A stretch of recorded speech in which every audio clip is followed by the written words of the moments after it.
People's War is what they've called it more recently, a whole of society program aimed at the destruction of this country. And what we have come to call the shape of this at the moment is World War Z. Because what is taking place now across the planet are a series of actions that have been instigated, I think it's quite reasonable to conclude, by Xi, usually through proxies, oftentimes in the immediate aftermath of meeting with them in Beijing, that have had the effect of, well, a kind of strategic arson, for want of a better term, calculated to create crises that distract the attention, divert the resources and energy, and otherwise provide greater latitude for the Chinese Communist Party because of our distractedness and the dissipation of our resources, human, financial, and weapons. The cumulative effect of all of this, as we have documented in, well, now several hundred of these programs, is to embolden Xi Jinping, the communist dictator, emperor, if you will, of China, to believe that he's winning, despite a number of difficulties at home, some of which are potentially regime threatening. He nonetheless believes that the time is approaching when he can do his master stroke, that we've been so distracted, we've been so dissipated, that he can, in fact, take Taiwan and perhaps other parts of the Western Pacific, in addition to the myriad nations that he has colonized around the world under the so-called Belt and Road Initiative. All of which is ultimately for the purpose of achieving the global domination that the Chinese Communist Party has from its inception believed was its rightful place in the world. And the only real impediment standing in the way is the United States of America. So how to accomplish this ultimate objective? Well, it has involved a fire set in Ukraine, a fire set in various parts of the Middle East. And what we're looking at now, ladies and gentlemen, I think is the prospect of a fire being set in the Pacific itself. And in that context, the role of South Korea could be of surpassing importance, most especially if it is not going to have any role at all, or perhaps yet be another flashpoint, another brushfire, another strategic arsonist incident on the Korean Peninsula, then that might make even more attractive, more promising the kind of actions that Xi is clearly preparing for Taiwan, quite possibly the Philippines, Japan, Guam, maybe Hawaii, maybe us here at home. To take stock of all of this against the backdrop of a particularly compelling individual story, we've assembled a remarkable team of panelists for this particular webinar and examination of South Korea going communist, and specifically the microcosmic symptom of that problem involving the persecution by the South Korean communist government of one of Donald Trump's ambassadors, his ambassador for global criminal justice in the first term, Morse Tan. We're going to hear from Morse himself, thanks to a video that he was kind enough to give us here in the United States in the wee hours of the day, over there in the middle of the afternoon. Over there is where he has been now for some 6 weeks, effectively held hostage by the South Korean government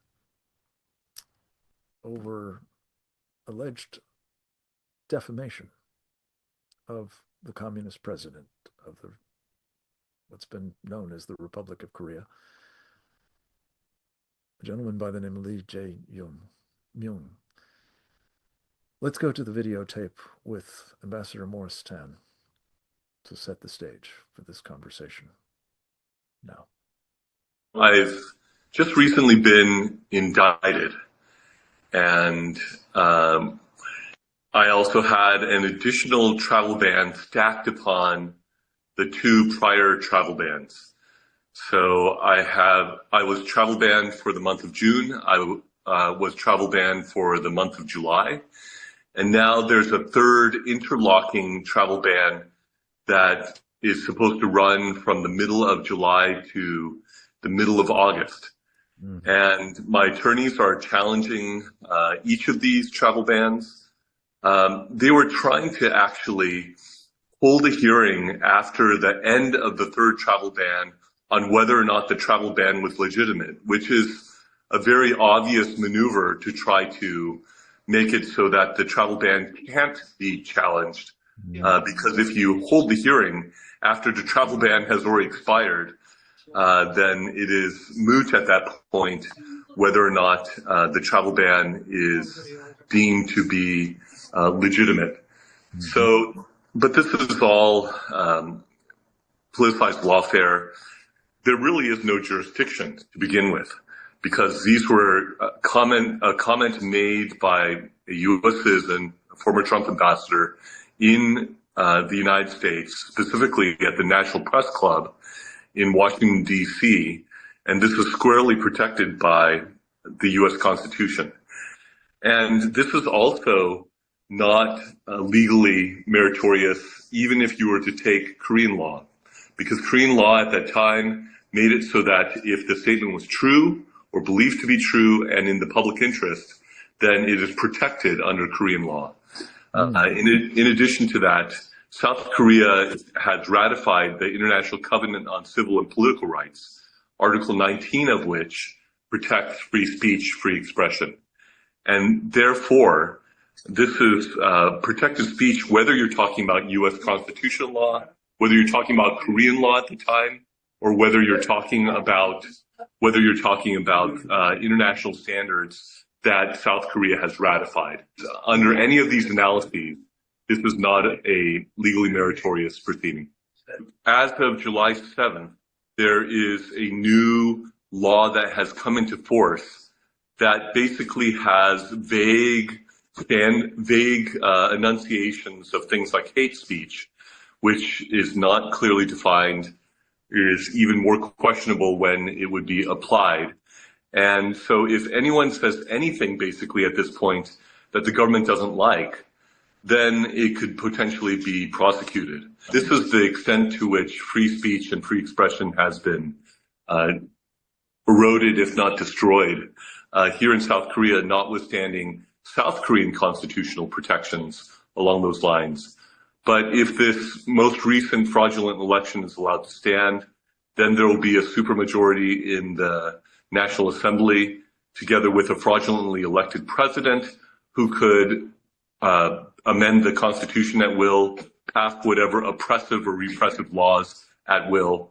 And so the situation in South Korea is very serious, even more so considering that the country is being communized and you have this emerging dictatorship in South Korea, where it is resembling more and more North Korea day by day, heavily infiltrated by the Chinese Communist Party as well, heavily infiltrated by North Korean agents and spies and operatives.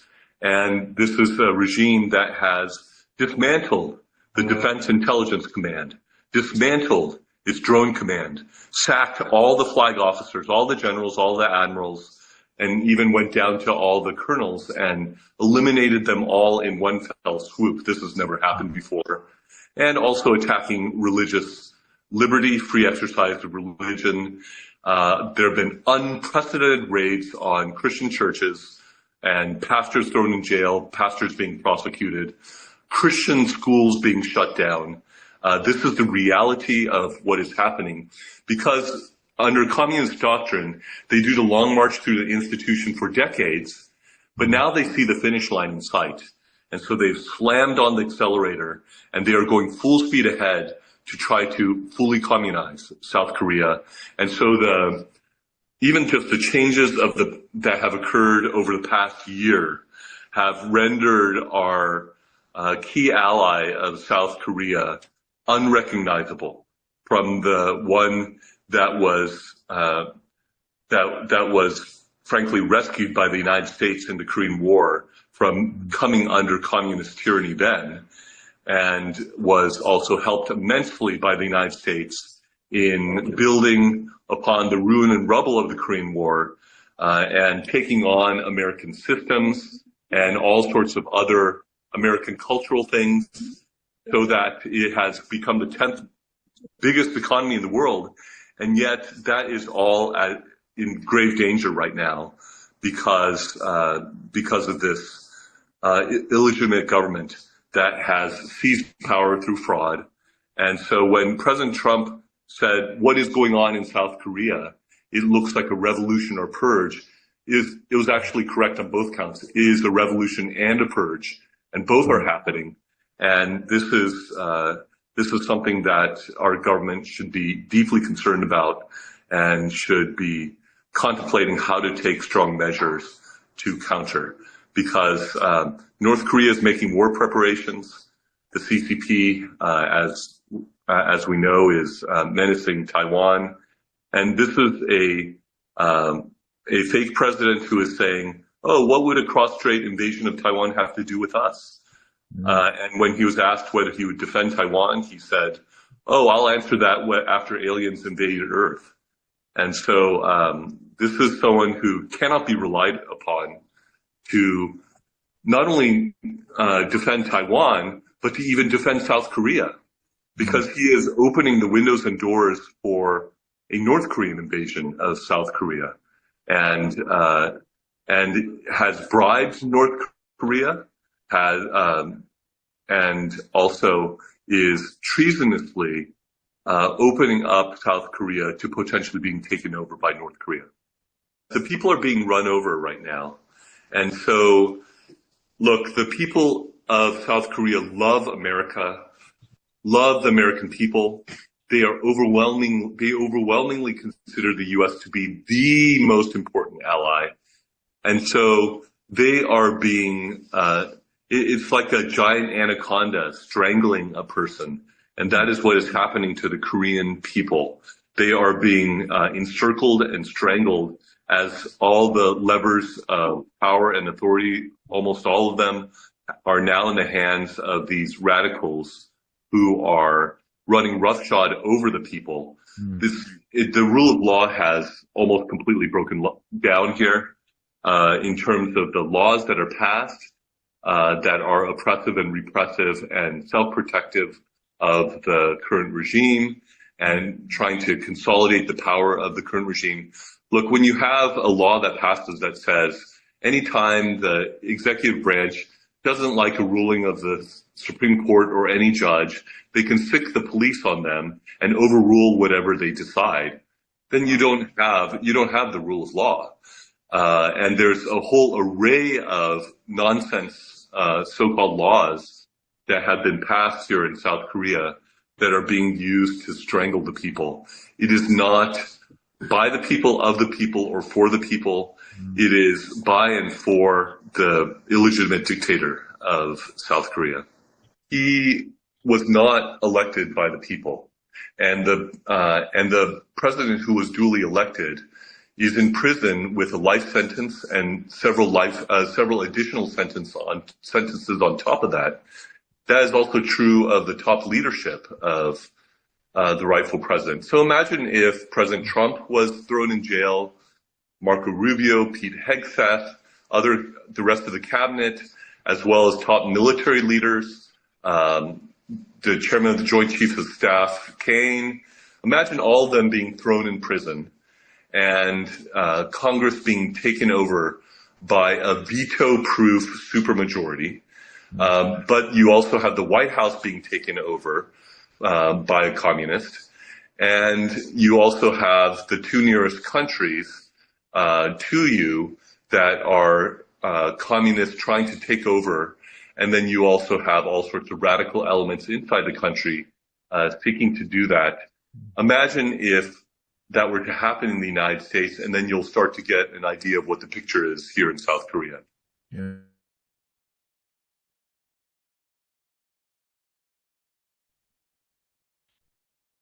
Unmute, please. Imagine indeed what this is going to be like if this continues to metastasize in South Korea.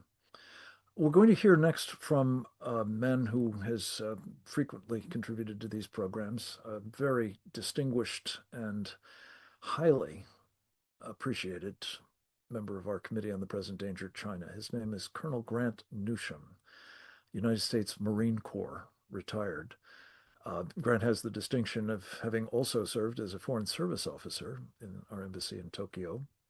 He has been a businessman in East Asia for many years, but has also been an author, in addition to innumerable columns and essays of a best-selling book entitled When China Attacks, A Warning to America. We've asked the Colonel to talk a little bit further about what has been going on inside South Korea. We're going to get several perspectives on that in the course of the program, but we're anxious to have his sort of strategic vision in particular applied to the topic. Let's go to a video that he gave us earlier today.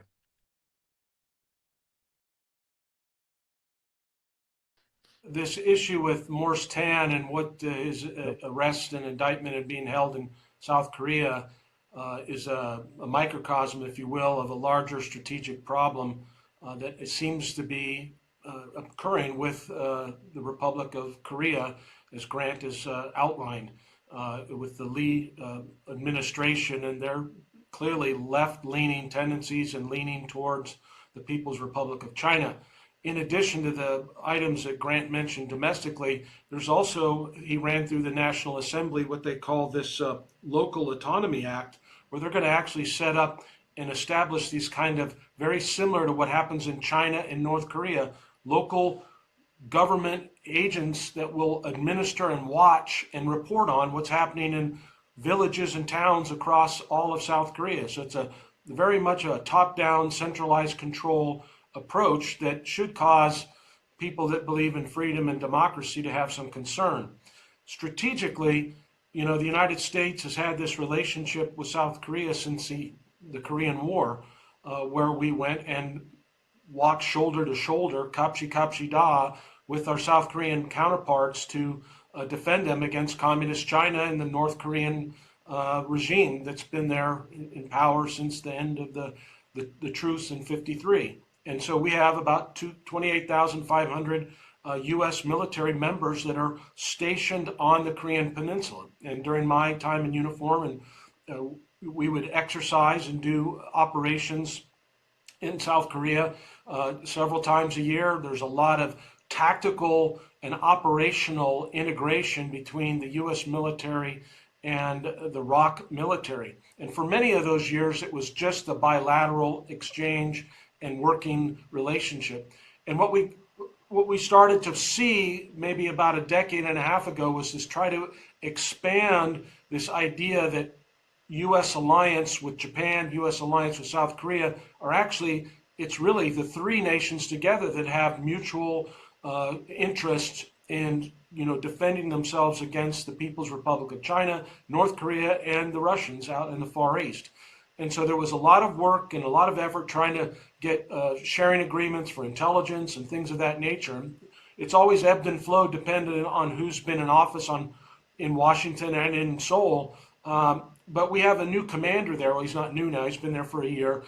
General Brunson, Xavier Brunson, and he actually talked about this thing that he's described as a kill web, which is this idea that what goes on the Korean Peninsula isn't just only resides in the Korean Peninsula, but has to do with other relationships, not only with the trilateral relationship with Japan, but also with an emerging trilateral relationship between South Korea, Japan, and Manila, and how that relates to what China's trying to do to take Taiwan. And so the General Brunson's been talking about that, and the Lee administration, when it came in, pushed back on it and is still kind of resistant to it. So much so that, for instance, we've seen actual operations be impacted. For instance, in February, there was supposed to be a trilateral U.S., Japan, South Korea air operation in the East China Sea and the Yellow Sea, the 16th and the 18th of February. And the Chinese reacted when we flew some B-52 bombers and some of our fighters into that area, and they intercepted our aircraft, which is understandable. That's what the Chinese do. But what was unprecedented in the history of our relationship with South Korea is that the South Korean government called in the U.S. side and the U.S. commander and complained about what the U.S. was doing, not about the Chinese intercept of our aircraft. And so we're facing a different relationship with the Republic of Korea than we've ever had before. And it's strategically important because this notion of this kill web, this interrelationship between allies in Northeast Asia and Southeast Asia in terms of dealing with the People's Republic of China and dealing with North Korea and their predations is a serious issue. And if we cannot rely on South Korea, that puts our whole alliance structure in a very dangerous position. Other things that have gone on in terms of these operations or activities, we have statements from the Lee administration saying that they support China's view of the one China policy versus Taiwan. China and South Korea have come out and both supported the globalization of their currencies, the yuan and the won. So the Lee administration seems to be moving in different spots and areas to show that they're more aligned with China than they are with the United States. And that's greatly concerning for our alliance structure, especially since today was just signed in the Mayflower Hotel in Washington, D.C., a $150 billion shipbuilding agreement under the auspices of this Korea-U.S. Shipbuilding Partnership Initiative. So this initiative was signed, Secretary of Commerce Lutnick was there with representatives from the South Korean government. We've already established the South Korean shipping company and shipbuilding firm Hanwha is going to revitalize our Philadelphia Naval Shipyard. We have contracts for 2 missile test platforms that will be used out at Barking Sands from platforms that were built in the mid-60s and early 70s. Those are going to be renovated by Hanwha at Philadelphia Naval Shipyard. They also signed a $10 billion contract for the NGLS, Next Generation Logistics Ship. So we're going into full integration with the South Korean shipbuilding firm. Was just announced here on Chinese press this last 24 hours that China accounts for about 73% of all global shipbuilding. South Korea accounts for about 20%. So there's about a 50% of the global market share difference there that China has over South Korea.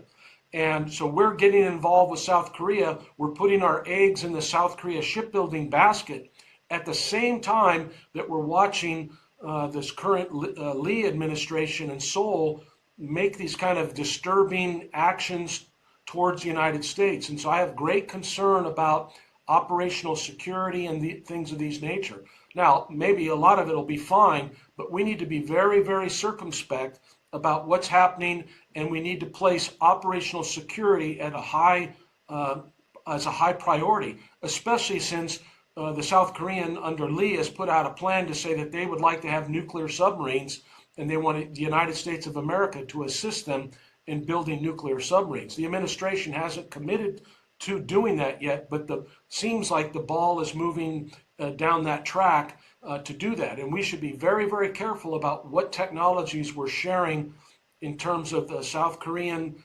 shipbuilding industry right now at this time with the Lee administration. So my concern is we have demonstrations from this administration that they're taking anti-American stances, even while on some things they try to get our money and have us invest and take, investment from American taxpayers so that their shipbuilding corporations can come to America and, as they said, embed rock shipbuilding into America's global supply chain system. That's the stated goal of this agreement that was signed today. So great concern that we're not being cautious enough at this point. And at least as Grant has said, we should be putting conditions on the relationship to make sure that Lee and his team are not just having freewheeling capability to silence critics like Mr. Tan here. This is very dangerous, and so it just gets to our alliance defense system in the Western Pacific, and we need to be attentive to it. Frank, if the Lee administration were to make a move to remove American military forces from the Korean Peninsula, it would likely be a green light to Kim Jong-un, at a minimum, to take action against South Korea, because there's no way right now that the ROK military on its own could defend from a North Korean invasion scenario across the DMZ. That's just on the peninsula. But the larger issue is if the United States military is off the Korean Peninsula, then we no longer have what General Brunson called a few months ago the dagger in the heart of the PRC. He characterized America-South Korea military alliance and presence on the peninsula as a dagger to the heart of the People's Republic of China and the PLA. Not that we would attack them, but it was a dagger there as a deterrent. And so if that deterrent dagger is removed, that the Chinese then are unleashed to be able to take Taiwan with less resistance. So it's very dangerous if he was to make moves in that area. And we would be hard-pressed, I think, in some sense, because America has always been very respectful of our allies. You can recall what we did in the early 90s in the Republic of the Philippines, when the Philippine Senate said we voted by one vote only to remove the U.S. military. It took us another 20 years to get back to have access to bases in the Philippines. And we lost a significant amount of time and buildup in the Philippines that they're facing right now, being bullied about and beat about by the Chinese Coast Guard and Chinese Navy in the South China Sea. The same kind of thing could happen in South Korea, and we may not be able to recover from that. We're in a contest right now, and we've been in one with the Chinese Communist Party. They say they're at war with us. We're in a contest. Not everybody in America has recognized that for years, but we are in it, and we have been making significant progress in alliance building. You can take the Quad with India, Australia, Japan, and the U.S. You can take these initiatives like the Kill Web that General Brunson's mentioned between Japan, Korea, and the U.S. We've been expanding, operations and activities after decades of neglect in the Western Pacific. And so that's a good sign that we're serious and understand the threat. But if South Korea were suddenly to be compromised and become in the orbit of the Chinese Communist Party, that changes the entire strategic dynamic in Asia. And as I said earlier, it puts Taiwan's survivability at great risk. When Prime Minister Takaichi of Japan said that if China were to invade Taiwan, that would have severe consequences for Japan's national security, the Lee administration didn't say likewise. They were very silent, and even some, as I recall, had some condemnation out of South Korea for what the Prime Minister of Japan said. So we're facing not just a loss of an ally, but we could be facing somebody that could be flipped and become adversarial. So this is a very inopportune time for this to happen, and part of it comes from managing bilateral relations.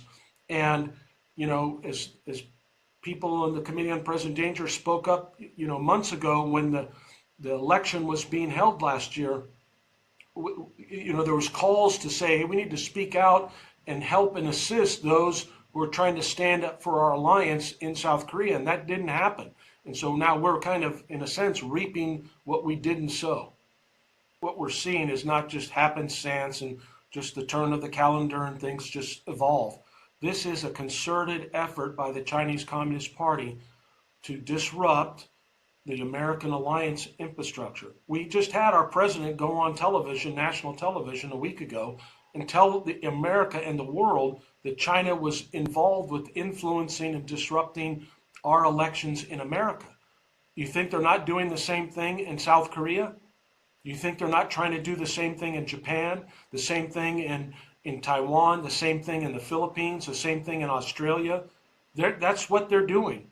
And so we're seeing the manifestations of that by the things that Grant and Mr. Tan have described. And so it's a concerted effort, and we just can't sit back passively and say, well, we don't want to upset China because we want to have a summit or we want to work on a trade negotiations or something like that. It doesn't make sense because they're coming for us and we know it. And so we have to take some active measures. Now, we're not saying anything about anything unconstitutional for South Korea, but at least we should be speaking up for these actions that go against our alliance interests, our mutual interest in making sure that North Korea doesn't launch ballistic missiles, nuclear ballistic missiles, and China is invading Taiwan or invading Japan or something else. So we have mutual interests, and we need to press those things, and we need to hold our partners to account for that. And if we can do it with NATO in about percentage of GDP spending, then we sure as hell can do it in South Korea to say, hey, oh, by the way, we want you guys to make sure you dial it back on this anti-Americanism and trying to go against our long-standing mill-to-mill relationship and tactical actions. It's very dangerous. Thank you, Colonel Newsom. Very important insights into what is taking place inside this allied nation that is, I like to say, in the words of Barack Obama, fundamentally transforming it. To talk next about what the implications are of all of this for our alliance posture, especially in a moment when, as I indicated earlier, the Chinese Communist Party is clearly, aggressively intensifying the threat that it poses to Taiwan and other friends and allies of the United States in the Western Pacific. We wanted to turn to Captain James Fennell, United States Navy retired, a man who has been at the very apex of the effort to understand the true character of the threat we face from the Chinese Communist Party, military as well as political warfare, economic warfare, and other aspects of the unrestricted warfare that has been our lot since this all began back in the 1990s. Captain Fennell is also an author, numerous essays and columns, many of them at American Greatness, as well as a very important book he co-authored with Dr. Bradley Fair, entitled Embracing Communist China, America's Greatest Strategic Failure. This naval intelligence officer, who in his last duty station was the man who was chief of intelligence and information operations for the U.S. Pacific Fleet, was kind enough to give us a video message as well. Let's go to that now. So South Korea has been a very good ally for an awfully long time, almost 80 years now, and we've considered it as one of our staunch allies and friends in Northeast Asia. But nothing lasts forever, and the relationship is in great danger now. The events in South Korea, say really over about the last decade, I think, show you a systematic effort by hardcore South Korean leftists to take over the country, to turn it into a one-party state where they permanently rule. These guys are basically pro-North Korea, pro-China, and that's their objective, and they've been going about it carefully, and they have managed to accumulate, really starting from about 2020, a control of just about every lever of power in South Korea. They've got the media, they've thoroughly cowed that. The police, the judiciary, the intelligence service, very importantly, of course, the National Election Commission, which means they basically have control over elections and how they are run. And since at least the 2020 election in South Korea, there has been compelling, overwhelming evidence of systematic electoral fraud that has given the leftists majority control in the parliament, in the National Assembly, in fact, overwhelming control. And now they have the presidency as well. So they've pretty got just about everything that matters when you're trying to control a country. They've got the main labor union is very close to North Korea. Their leaders have been convicted of really taking orders from North Korean spies. The military is being brought to heel by the leftists, and even South Korean big business. Companies like Samsung, for example, have been under huge pressure by leftist administrations to do what they say. And it has been, very clear. It's not hard to see what's happened. There was actually a respite starting in 2022 for just a few years when a fellow named Yoon Suk-yeol was elected president. He was a conservative. He was elected in very, very odd circumstances. And it looked as if basically the people rigging the election weren't quite meticulous enough to get it just right. But as soon as he took power, the leftist-dominated National Assembly, leftist-controlled National Assembly, started to impeach him. And they impeached him and his officials about 30 times.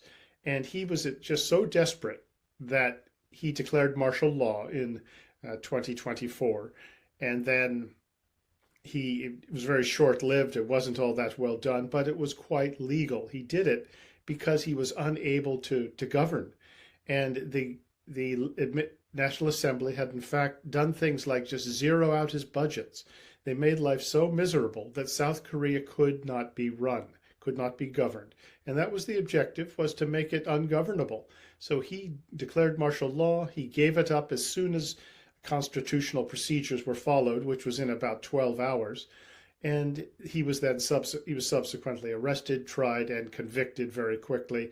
That set the stage for the return of the leftist into the presidency.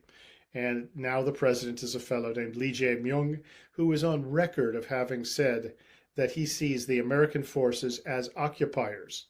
In his administration, the prime minister, until very recently, he was convicted sentenced to prison as a young man for having engaged in pro-North Korea anti-American activities. And this was along with his elder brother, who has immense influence in the administration, and who has described Trump's America as the apex of Yankee imperialism, the head of the ruling Democratic Party of Korea. He too was served time in prison as a young man for having once again engaged in pro-North Korea anti-American activities. What were the anti-American activities? Well, one was an attack on the U.S. ambassador's residence. The other was a violent occupation of a USIA office in Seoul. And these are the kind of people you have in the South Korean administration. You just have to look at what they say, look at what they intend to, and what their intentions are. And you'll notice that none of them have ever said, look, we were young, we were stupid. No, but very much this is something we have no regrets for, and we're going to keep at it until we get our objectives, and they see that objective as in sight. Now, since taking over in 2025, Lee Jae Myung, his administration has picked fights with the United States over how the DMZ, demilitarized zone, is run. Despite long-standing, very effective procedures, they've had prosecutors go into very sensitive areas at Osan Air Base and take sensitive information and reveal it, basically. They have actually had South Korean, the unification minister, who released sensitive information, secret information provided by the Americans about North Korea's nuclear activities.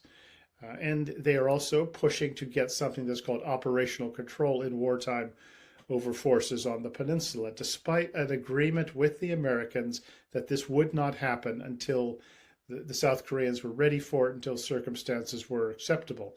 But they're moving ahead with this. So there's this, it's almost aggressive move against the Americans to roil the relationship.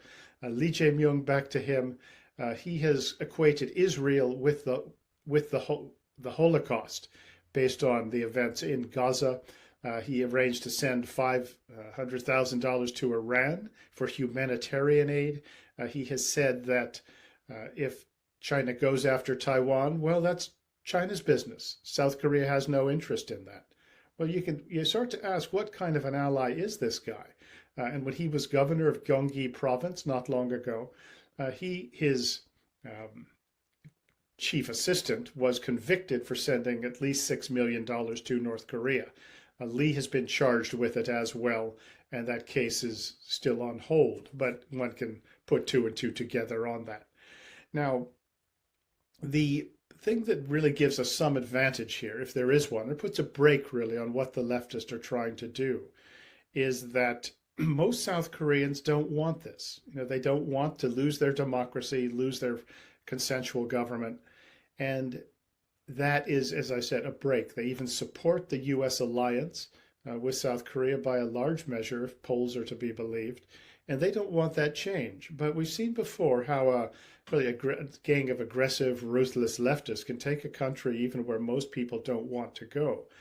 Remember Venezuela, and that is a cautionary case.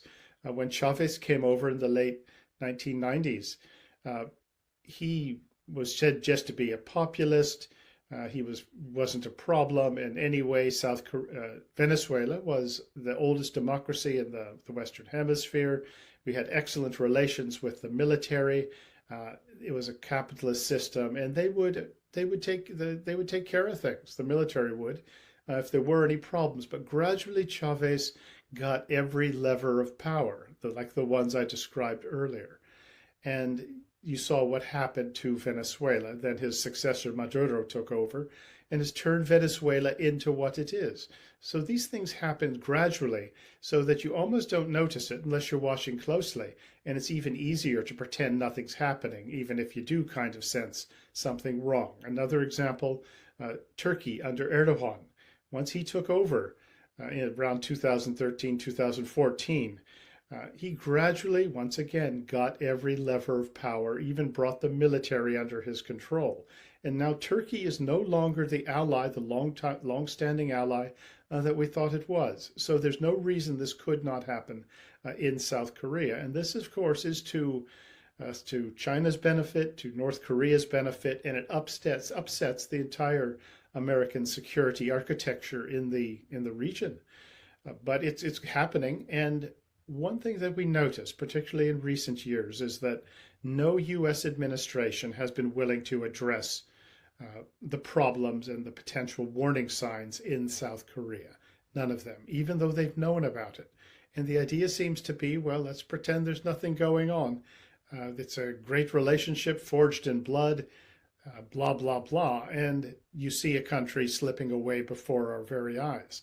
And really all you have to do is to speak up. Because most South Koreans, as I said, don't want what the leftists have to offer, but they are under such pressure to the point where if they were to go, if conservative Koreans were to go in front of the American embassy and protest Donald Trump, nothing would happen. If they went in front of the Chinese embassy and tore up a picture of Xi Jinping, they would get arrested. That's where things are.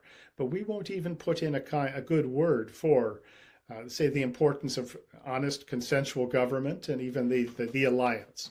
And this is the oxygen that the conservatives need and that the leftists hope we don't provide. So you can't keep ignoring this, thinking that, well, we're going to get a lot of business and investment from South Korea. No, all that shows is the potential in South Korea to be a very good ally. But if you're just going to stay mute because you're going to get some money, well, you're ultimately going to see South Korea shift away. So it's really up to this administration, our administration, to decide whether they even want to speak up.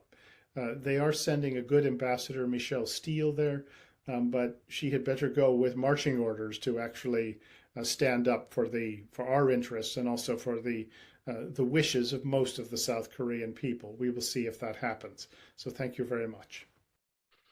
Thank you, Captain, and thank you especially for putting a spotlight on something that I think urgently requires, adult supervision is what comes to mind, and that is the notion that we are going to become very deeply entangled with the shipbuilding sector of South Korea, which is in principle potentially a very important partner, but not under its present management. And I don't mean the company so much as the country.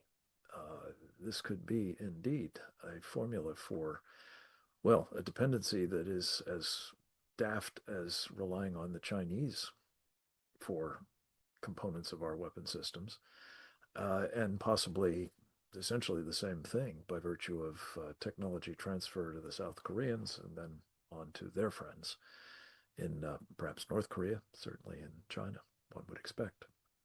We're going to take one more video, and I apologize to our audience as well as our other panelists, particularly the two that are willing to be here live. These are a little bit longer presentations than we usually try to restrict ourselves to, but the substance is so important, and the timeliness of this analysis for understanding a rapidly metastasizing problem is such that we believe that there's in everybody's interest to have a more fulsome conversation than we would otherwise do. So we're going to go to another of our distinguished veterans, a woman who has served in the uniform of the United States Air Force, rose through its ranks to that of colonel. She is a PhD on top of that, a woman who has distinguished herself since leaving the uniformed services in a variety of capacities, notably these days as a senior fellow of an organization known as the Institute for Korean American Studies, better known as ICAS. She is the author of The Collapse of North Korea, Challenges, Planning, and Geopolitics of Unification. Tara Oh is her name, and we'll go to a videotape that Colonel Oh was kind enough to give us earlier today as well. There's a far left government in South Korea that looks toward communist China and North Korea. And they stand against the Republic of Korea, the United States, and Japan. So that is the bottom line. And so currently what you see are attacks on freedom, on free enterprise, including American companies, and centralization of power, among others. So I'd like to touch upon those three topics. So first of all, freedom. I know that Ambassador Morse Tan, South Korean government has issued an exit ban for a speech that he gave in the United States. And we have freedom of speech in this country. Of course, there's freedom of speech in South Korea as well. It's in the Constitution. But that is one issue. But it's not just against Ambassador Tan. They recently passed they amended an Information and Communications Network Act, or what it actually is free speech suppression law. And this became effective on July 7, 2026, and that's what they're charging him with, retroactively. So this law, what it does is it punishes people and companies for posting or disputing what the Democratic Party of Korea, DPK, deems hate speech, or what they call false information. And the punishment is with up to 1 billion won, which is about $685,000. It's a huge amount of money, and up to 10 years imprisonment. So this applies to the media, to YouTubers, bloggers, just everyday citizens in general, and also social media platforms. So that's like X, Facebook, Instagram, YouTube. So these American companies their platform, these platforms are also subject to punishment if they don't remove or block some of these information. So that's something that, again, just started as of July 7th this year, earlier this month. There's another law that they passed. This was several years ago. It's called 518 History Distortion Punishment Law. And this is about an incident in Gwangju in May 1980. Now, if people say anything other than the narrative, so if they say it was a rebellion, or if they say that North Korea was involved, then they can go to prison for 5 years for saying something like that. They call it history distortion law, but it's not really. The distorting was done by them, not by the people. They have to say it was democracy movement, but originally it was deemed rebellion by the court. So with that law, they're investigating and prosecuting citizens as we speak, and they include prosecuting and investigating youth as well as pastors. The DPK, the Democratic Party, is trying to add this very controversial event into the Constitution. So that is what they're trying to do.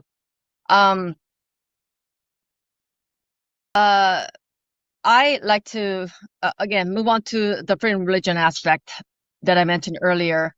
In addition to those pastors who said something about this May 1980 incident in South Korea, there are other suppression of free speech, especially pertaining to the pastors who have been speaking out about the far left's takeover of the government and orienting Korea towards the CCP, Chinese Communist Party.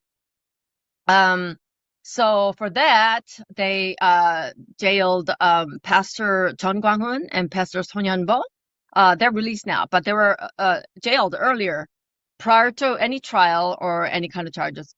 Also, the churches are threatened with confiscation of their assets.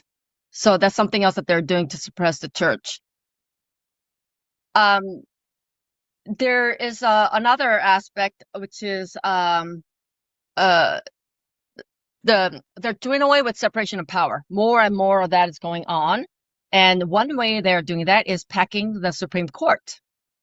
So currently, there are 14 Supreme Court justices. But the National Assembly passed a law that increases the number of justices from 14, which is already too many, to 26.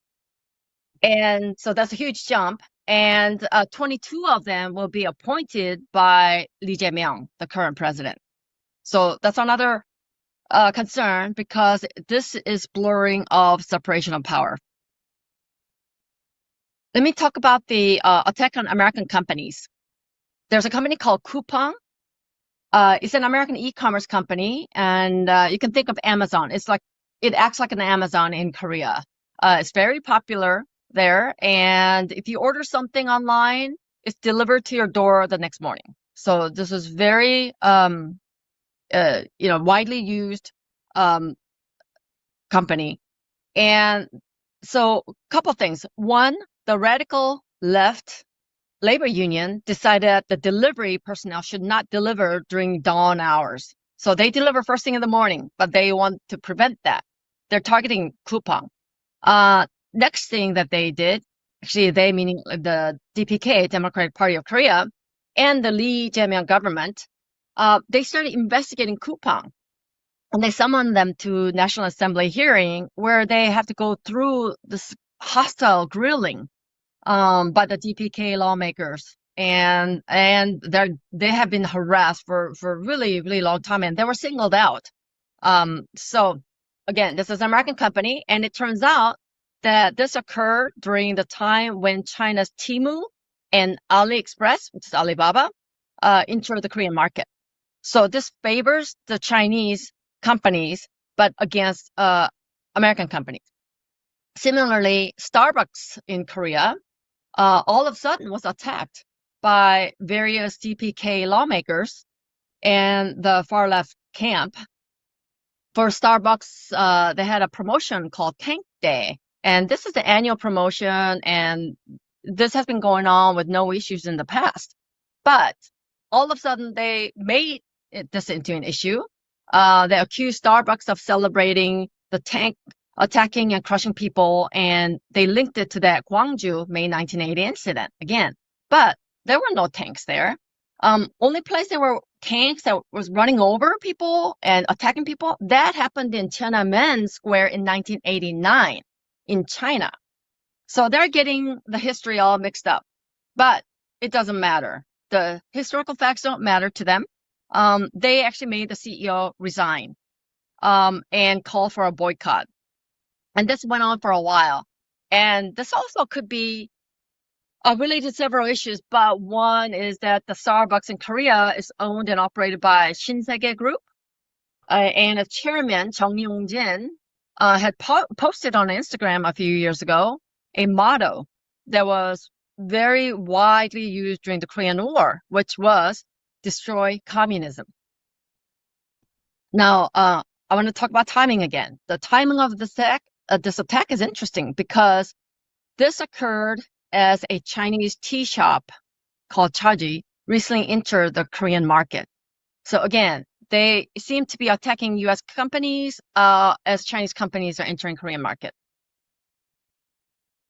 So talking about China, there have been numerous pro-communist China policies.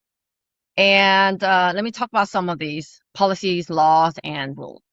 So one is they made basically created visa-free entry for hundreds of thousands of Chinese to be able to go to Korea, especially around the time of elections, interestingly. The election was held June 3rd this year, and then with early voting in late May. So we have that.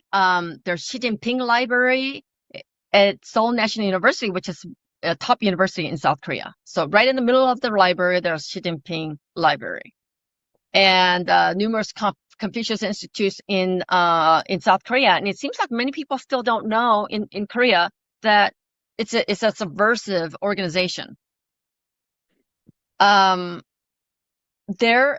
There are a lot of Chinese spies who have been using drones to take pictures of American military base in South Korea, like Osan, and also Korean facilities, Korean military bases and intelligence facilities. But they were caught, but they have to be released because there are no laws in South Korea that can prosecute spies, except for very specific law, national security law, which is only for North Korean spies. So that is going on. And surprisingly, Chinese citizens can vote in South Korea in local elections.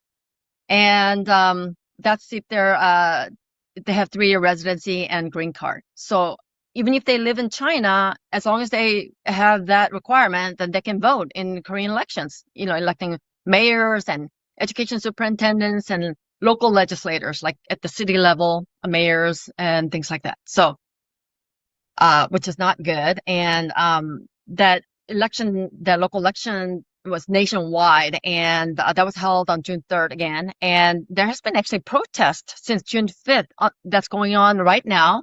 It's been going on 24/7 continuously in South Korea. People were protesting against the rigged election. Something else I'd like to talk about is dismantling of the institutions and traditions. And this sort of is reminiscent of the Cultural Revolution in China, although revolution happens very quickly. So it's not happening as quickly, but it is happening.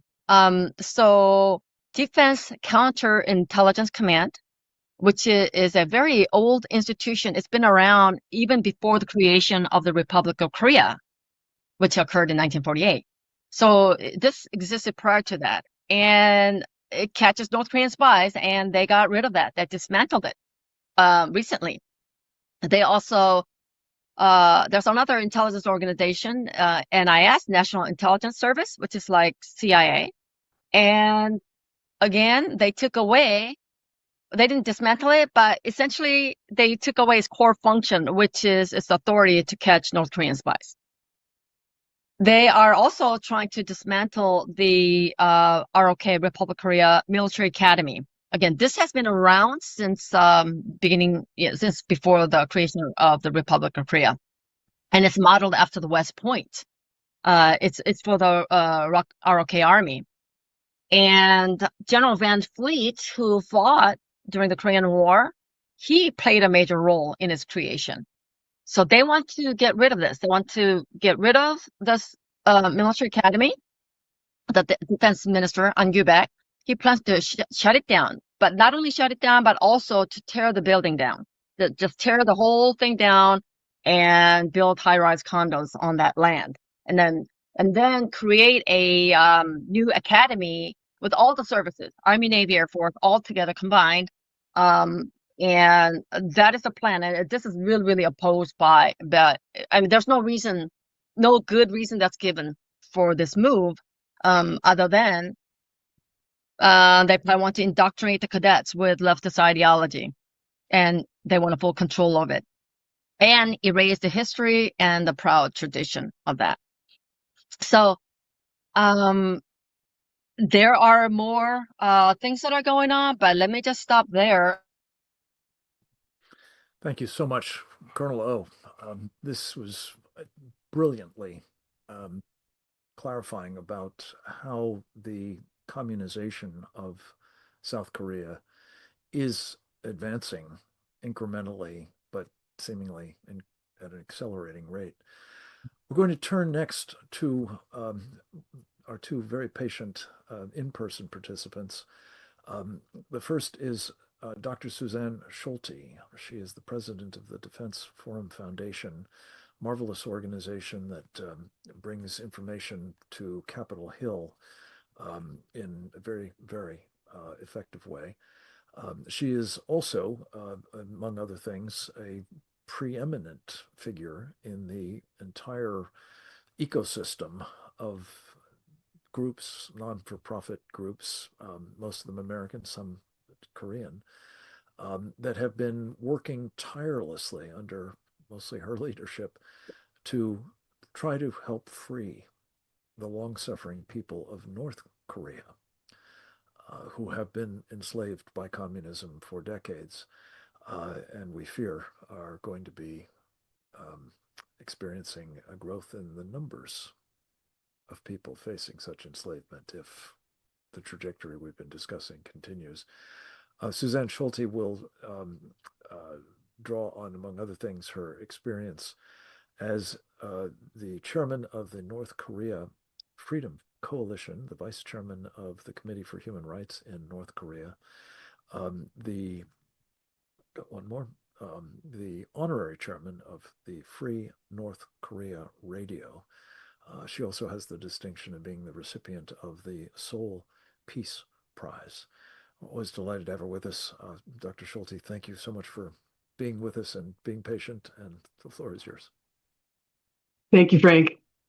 It's an honor to be on here, and it is a disturbing topic, but I'm going to speak at it specifically from the work that pertains to the promotion of North Korea's human rights. And what does that mean during the Lee government? As someone who's been active on promoting North Korean human rights issues for 30 years. So basically, to underscore what Tara talked a lot about, what was going on in South Korea, I'm going to focus on how that's impacting the situation in North Korea. And I can say emphatically that we are facing the most difficult period in the history of the North Korea human rights movement. And that is because of the current president of South Korea. And I want to cite a couple of things that have happened just in the last several months. First of all, this is something that both the classic liberal left and the conservative right are both understanding and seeing, is the deterioration of civil liberties and rights in the Republic of Korea. In March 2026, Justice Michael Kirby, who was the head of the UN Commission of Inquiry on Crimes Against Humanity in North Korea, gave a speech at the Korean Assembly where he said that the South Korean government is closing its eyes and turning its backs on addressing the human rights situation in North Korea. He just gave this powerful speech about his real deep concerns that they were not taking any action towards the findings of what the commission had concluded, which was that gross violations of human rights are happening in North Korea that have no parallel. And this was a wonderful speech, but it came from somebody who is a classic liberal. And then more recently, in April, our House Foreign Affairs Committee, bipartisan Republicans and Democrats under the Tom Lantos Human Rights Commission, held a hearing to look at the same concerns about the erosion of civil and political rights in South Korea.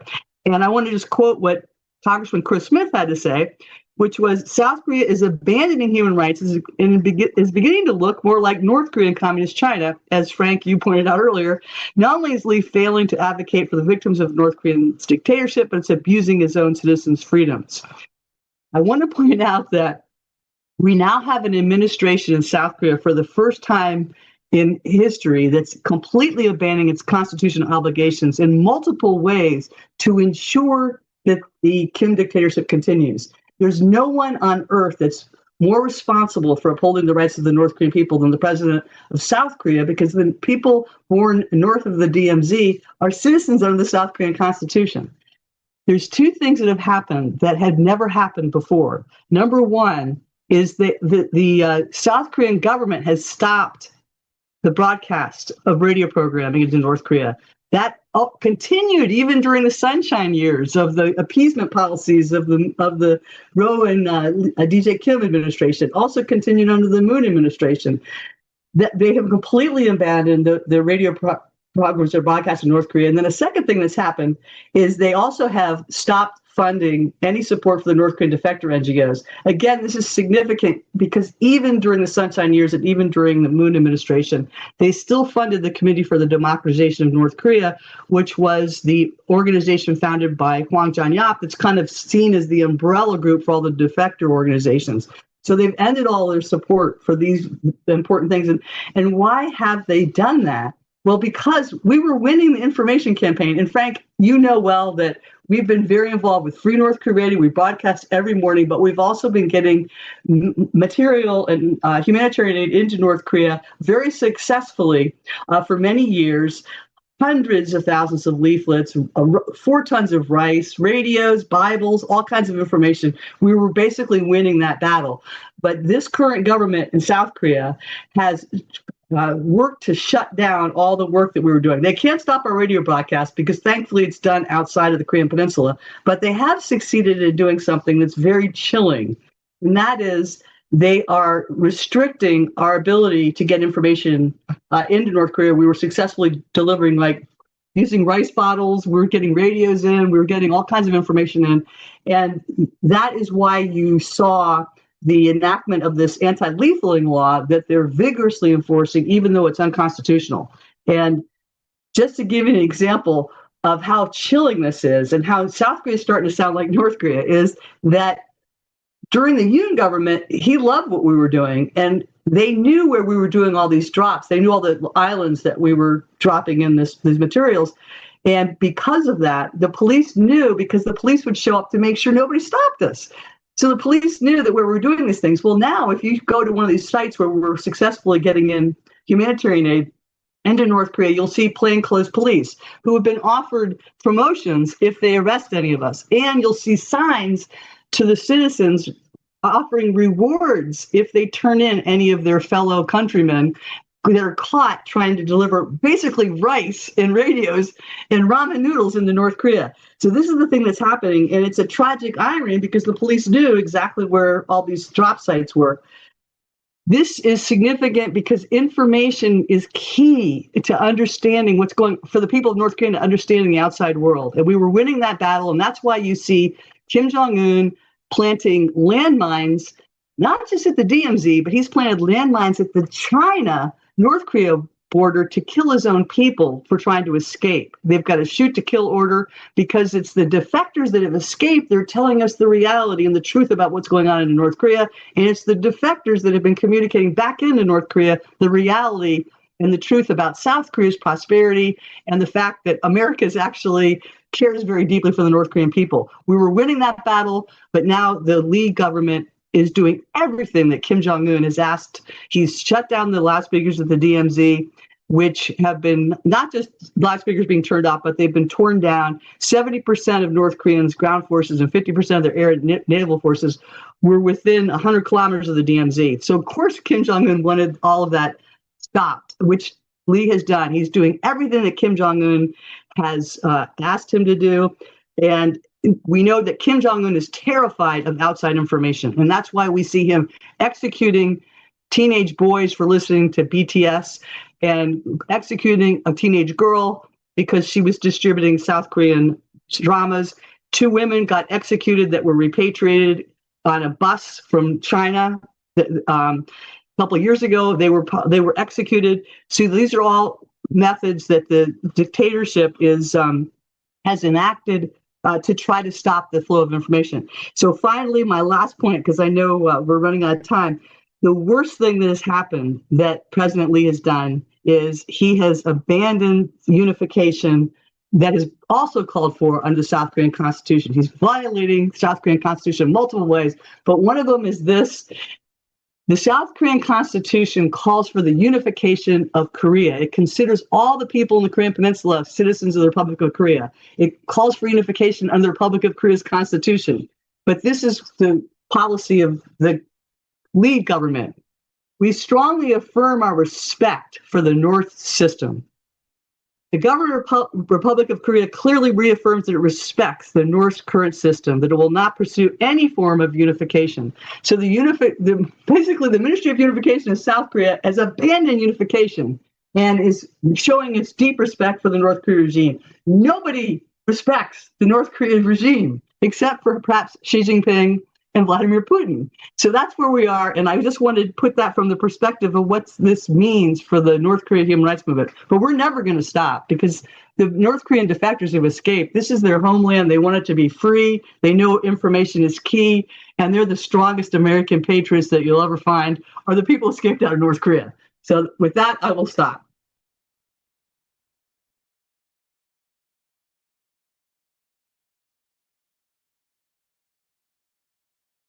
They're what I call foreign-born American patriots, Dr. Schultz, and it's so heartening, the work that you have been about all these years and the ongoing and absolutely indispensable effort to liberate the peninsula, and all the more, well, just absolutely infuriating that the communists are in the process of enslaving the entire peninsula instead.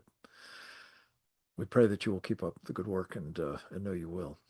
Our last and very, very patient contributor is our friend and colleague, Didi Laugesen, the president and CEO of a wonderful organization, which I'm proud to serve as a board member, Save the Persecuted Christians. Didi has been at the very forefront of the effort to call attention to the plight of Morse Tan, the fact that when I think she first sent up a flare, he had been prevented from leaving South Korea for 4 or 5 weeks.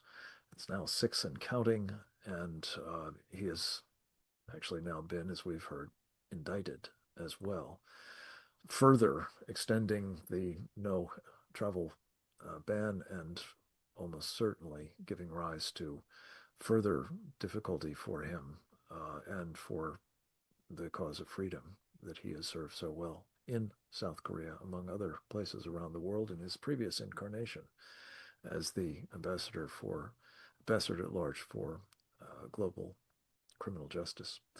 Didi is going to talk to us a bit about such persecution, as well as the implications of all of this for not just the people of South Korea, but perhaps the people throughout the region and for us here at home as well. Didi, thank you so much for joining us, and thank you for bearing with us as we've gone through these very, very important conversations to date. Thank you, Frank. I think it's important that I hope you're recording me well, because my internet seems to be a little bit choppy.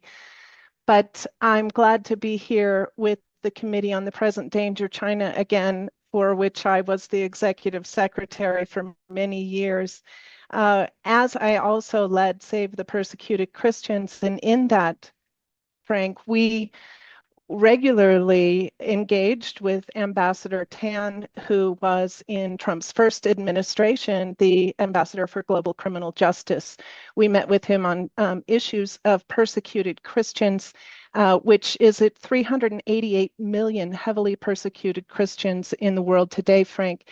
And those marginalized Christians, many very conservative in the countries in which they live, we are seeing that conservatives and Christians across the board are being marginalized, being made into second-class citizens, even in the West, where we're seeing the same kind of elements that Ambassador Tan spoke about at the top of the hour, active in the United States and in Europe. And Vice President J.D. Vance has been speaking into Europe about the liberal left really moving to policies that disregard human rights and really don't care for the citizens of the country, but elevate the minority above all else. And this truly is the globalism and the red-green axis that, Frank, you have been warning the world about since the 1990s, and you yourself have been persecuted and marginalized because of it.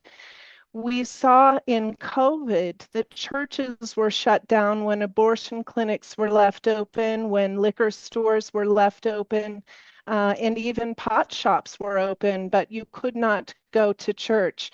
In South Korea, Pastor Sun Hyun-bo, who was detained by the South Korean government for much of this past year, he's out on house arrest right now, will be further prosecuted by the Lee Jae Myung regime. And we're seeing this across the board. Christians and conservatives in Korea are all under serious oppression right now, and their freedom is completely at risk. My biggest concern in coming upon Morse Tan's situation, when I visited Assistant Secretary for the DRL, Riley Barnes, DRL is Democracy, Human Rights, and Labor at the U.S. State Department, I just noted that he'd been to Korea, and in a comment I saw that somebody said Morse Tan is being held hostage. I went looking for information, and Frank, much to my surprise, there was no coverage on this. There are no public statements from the Trump administration about Ambassador Morse Tan's exit ban or his recent indictment, and he could be put into prison any day. He says this. The media, there's a complete blackout of media coverage of this. And we saw this during COVID. We saw it during the contested 2020 election.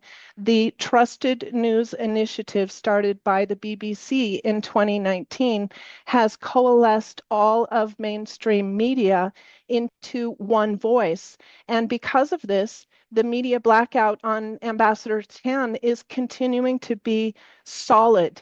This is a serious issue that needs to be discussed among the American people, and yet the mainstream media, the fourth estate of the United States, is not doing their job.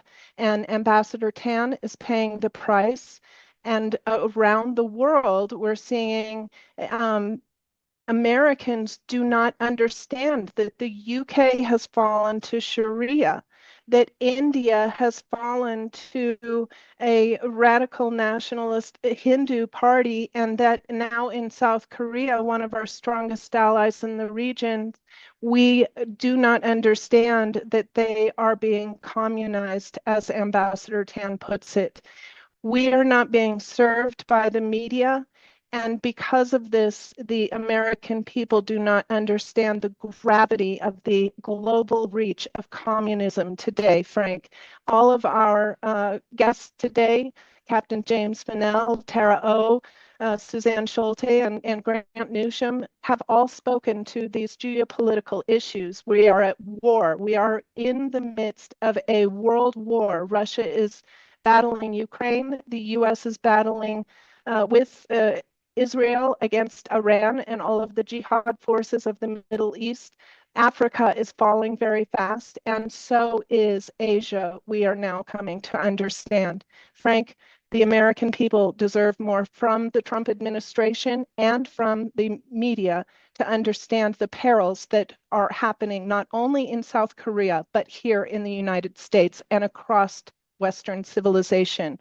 Xi Jinping's war against the world, his strategy of arson is working, and we need to mobilize immediately in America to stand against these forces. We're seeing the rise of communism in America with the DSA. It is not being countered, and we are in peril, Frank. Thank you. Didi, amen to all of that. And it, of course, as you were saying earlier, the red-green dimensions of the threat here at home as well as abroad that is so alarming, really. I wanted to close, and in the interest of trying to keep this to basically our extended outer limit on these programs, I'll just take a few minutes and thank our wonderful panelists. But I wanted to leave you with this particular thought, sort of building off of what Didi just said. In the late 1940s, in the aftermath of World War II, a period when Come Home America was very much top of mind for, well, the millions of men and women in uniform, as well as their loved ones and their political representatives. There was a movement afoot that is the impetus behind, ultimately, among other things, this Committee on the Present Danger of China.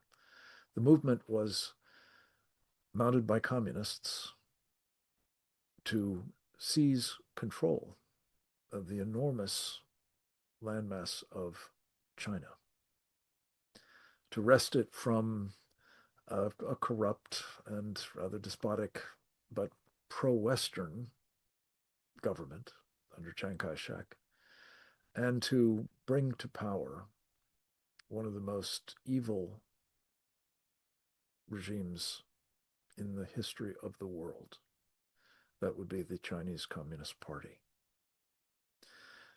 The response to this movement, the political response, as it became clear that we had abandoned the Chiang regime, its government, warts and all, in favor of enabling its overthrow by the CCP under Mao Zedong, and ushering in the, well, again, unimaginably horrific genocide that Communist Party inflicted upon its own people.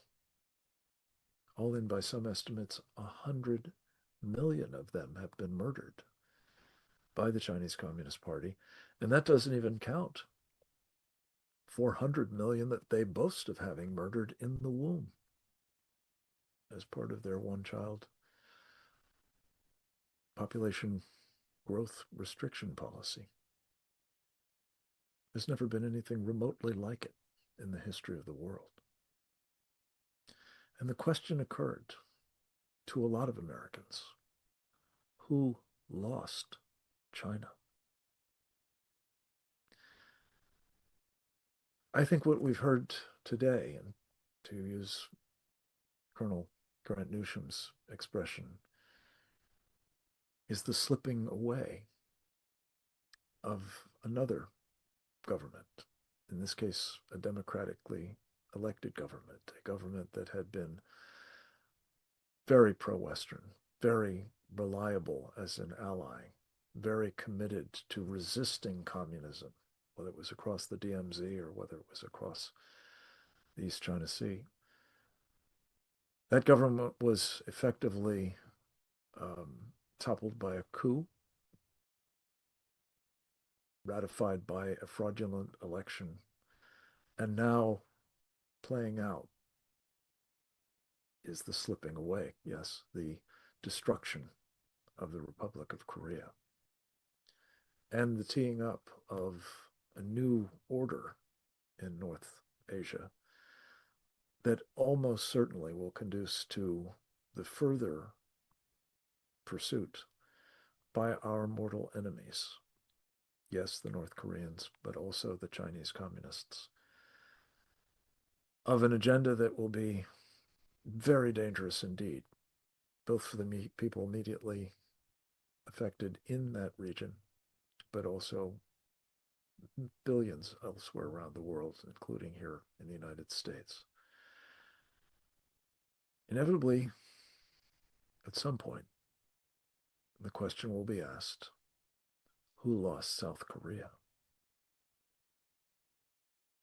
And we say with the greatest of respect and with the prayerful hope that this information will penetrate what has been the seeming studied indifference of too many around President Trump about what's been developing since that fraudulent election in South Korea.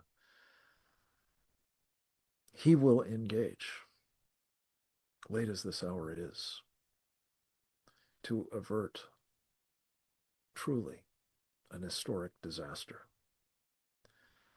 on his watch. And I say, almost certainly to his discredit, if he does not act. So with that, let me conclude by saying, as Didi did to each of our remarkable contributors to this program, it's really been one of the most important, I think, of all of the 230 or so that I think we've done to date. Morse Tan, we pray for your freedom, and we thank you for your courage, even there, in the midst of... I think building kindness in children from a very young age is foundational to their growth, to building their character, to allow them to share with each other in a classroom and in a space that is safe, like in the Ganjin World platform. I'm a New York. This enemy operation, you still are speaking truth to power. Captain James Fennell, you as well have been doing so admirably, both in uniform and out, as has Colonel Grant Newsham, as has Colonel Tara O, as has Suzanne Schulte and Didi Laugesen. We are deeply in your debt for taking the time to raise the alarm today in this forum, in this moment. And again, we simply ask God to spare our friends and allies, the people of South Korea, what the communists have in mind for them, and that we do our part to help assure they succeed. God bless you all. Please pass this very important program along to your circles of influence when it is produced by our friend and colleague, the great Oleg Atbashian. I also want to thank our friend Justin Johnson, producer of the Securing America program, for his incredible help in making this program possible as well. God bless you all, and God bless America.